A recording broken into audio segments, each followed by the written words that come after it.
মেহেদি ভাই, আপনার কাছে আমি একটা কাজ জানতে চাই, একটা কাজ দেখাবেন। জি বলেন। আপনি এখানে যে লেখাটা লেখলেন, হ্যাঁ আমি চাই যে ফাংশন অন্তরা যে আমরা হেল্পটা নেই, হেল্প নেই না, এখন আমি চাই এখানে একটা পিকচার ক্রিয়েট করবো, কোথাও একটা পিকচার বসাবো আমি আপনার এই MS ওয়ার্ডে। আপনি কি বসাতে পারবেন? জি অবশ্যই। ওকে, দেখান আমাকে একটা কীভাবে পিকচার বসাবেন। প্রথমে ইনসাইডে যেতে হবে, তারপরে পিকচারে এই যে একটা, হ্যাঁ, যে কোনো একটা পিকচার নিলেই হবে। হ্যাঁ, তারপরে ইনসার্ট করতে হবে, তারপরে চলে আসবে।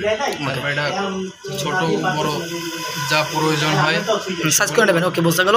অর্থাৎ আমার সামনে যে এগুলো আছে, ড্রপ ডাউনের যে আকারে যেগুলো আছে, আমি ওখান থেকে ছোটো বড়ো সাইজ করে নিতে পারবো, তাই না? ওকে, এখন আমি চাচ্ছি যে এই পিকচারটা আমি এখানে বসাবো না, এইটা আমি এখানে বসাবো। তাহলে ফরম্যাটে যেতে হবে, তারপর টেক্সট রাপিং।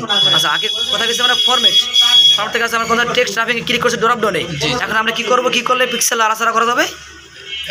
স্কোয়ার করলে। ওকে, স্কোয়ার করলে আমি একটু আশা করে দেখাই। ওকে, এই তো গুড। এই আমি চাচ্ছি এই পিকচারটারে আমি এই লেখার মাঝামাঝি বসাবো। জি অবশ্যই। আচ্ছা, ওখানে বসাই লেখার মাঝামাঝি টেক্সট র‍্যাপিং এ ক্লিক করতে হবে। হ্যাঁ, তারপরে যে বিহাইন্ড টেক্সট কেন দিলাম? যে লেখার মাঝখানে বসালো, লেখাও দেখা যাবে, পিকচারও দেখা যাবে। বিহাইন্ড টেক্সট করলে। ওকে, দেখে আমাকে দেখাই একটু মিনিমাম অল্প কিছু নিয়ে। আচ্ছা, তাহলে আমরা পাইলাম যে আমাদের লেখাও চিনে যাচ্ছে, দেখা যাইতেছে, এবং কি পিকচার দেখা যাচ্ছে। আমি চাইতেছি যে না, আমার লেখাটা মানে ভাগ হয়ে যাবে, তাহলে আমি কি করতে পারি? লেখাটা ভাগ হয়ে যাবে, তাহলে টেক্সট ওয়ার্পিং দিয়ে তারপর ইনপুট টেক্সট।